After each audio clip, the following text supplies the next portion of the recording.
I asked these questions a few months ago, and I didn't get a response, so I'm going to see if I can get a response this time. Appreciate it if you can answer. Can you tell me how many treatments were approved with novel biomarkers used for the first time? No, I don't have that in Can the. you get that information? I would be as soon happy as to. It's a possible? very interesting question. Yes. Yeah. And then next question, have any accelerated approvals occurred with a novel biomarker and never before treated disease? Oh yes, all the time. And I Okay. can get that for you. I don't have it again. Please, how many new biomarkers did the FDA accept for a first-time use in the last 5 years? Certainly. Can you get that for me? Absolutely. Okay, very good. Thank you very much.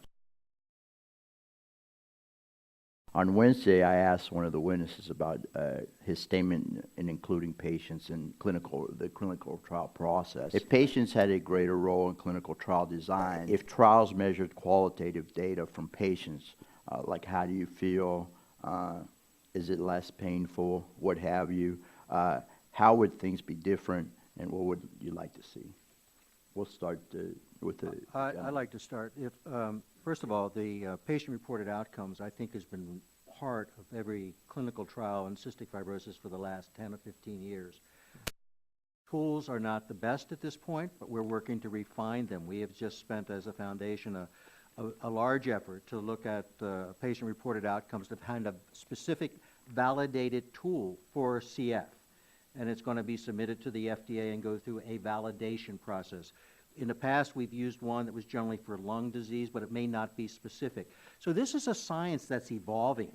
I mean, you know, a decade ago or 15 years ago or 20 years ago, PROs were not really incorporated. So it's a science that's evolving. And it has to be evolved with not only with the FDA, it has to be evolved with the sponsors too, because they got to be willing to incorporate those into the clinical trial process. So I'm encouraged by the process, but I will tell you, just in this last trial we had, where the lung function went up and the exacerbations went down, we didn't have a statistically significant improvement in the patient-reported outcomes, because we're treating when you're starting to treat the basic defect, you're treating the whole disease process, and you're looking at extending lives. And the patients may not feel that from day to day, but over years, you may have a tremendous impact on those patients. So it's a tool that can be used, but it shouldn't be used exclusively. Oh, thank you very much. Ms. Furlong, do you want to respond? Sure. So I agree with Dr. Beal, and patient-reported outcomes are incredibly important. But I think this is where involving the patients in the design and conduct of clinical trials is really going to be important. Because, for instance, how do we measure energy and endurance? Right. How do we know that turning over in bed is important to patients as opposed to an outcome measure such as the 6-minute walk test? So I think things are important to patients that have a ripple effect on their lives.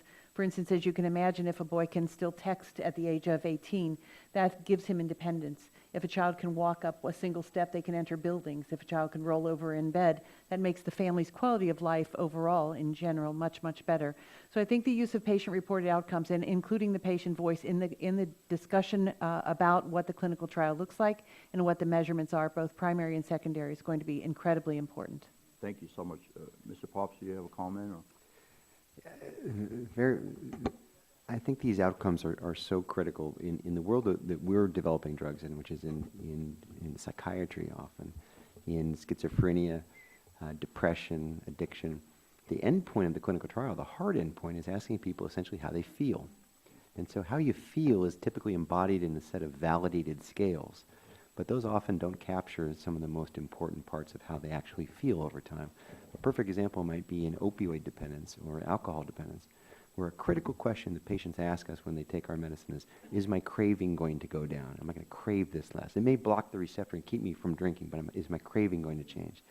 That was not a validated endpoint. That was something they couldn't incorporate in the label, but it's essential to the patient's perception of the disease. Good point. Doctor? About 4 weeks ago at ASCO, the oncology meetings, they showed a picture of a lady who was 96 years old, who had received a phase 1 drug. That in itself is a fascinating point, whose cancer completely resolved. And on the bottom end of the before and after picture, on the after picture, you saw a trace of a little smile. And I noticed that smile, and I tweeted it, actually. I took a picture and tweeted it, and it got retweeted quite a bit. And then the lecturer said, yes, that really is a smile in front of 2,000 people. What I'm trying to say is, by that example, is that's what we have to be able to measure and aggregate in a scientific way to show that the treatments make a difference. One example of one lady in an unusual situation, but something that I think all of us agree, and I would echo the comments that were already made, is so critical to understanding, and particularly in the oncology world, what we do and how we do it, and the goal that we have to have of improving quality of life. Thank you. Dr. Summer? Yeah, I'll just use another example too. We had a new medication we're looking at. Most of the patients with rare diseases are on the medicines they take for life. So it's every day, day in, day out, and these care plans are often complex and highly, they really affect the whole family.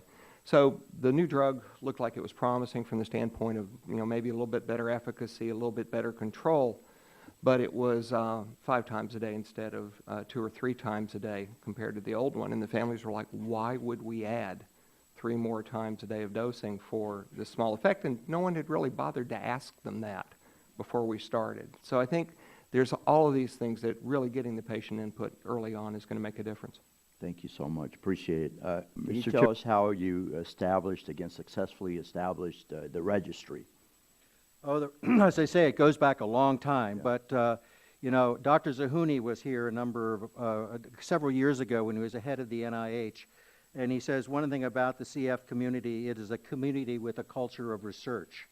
And every patient who goes to one of our care centers is asked, do you want to participate in a patient registry? And I think it's 99.5% of the patients that say, yes, I do, and then find a formed consent. So it's all part of the culture. It's part of the culture the organization creates. It's the physicians, and it's the relationships, and the recognition that it's an important part of having a disease, because we can't cure this disease without their involvement. Very good. Thank you very much. Appreciate it. I yield back, Mr. Chairman. Chair, thanks to the gentleman. Dr. Summer, I didn't get to you in my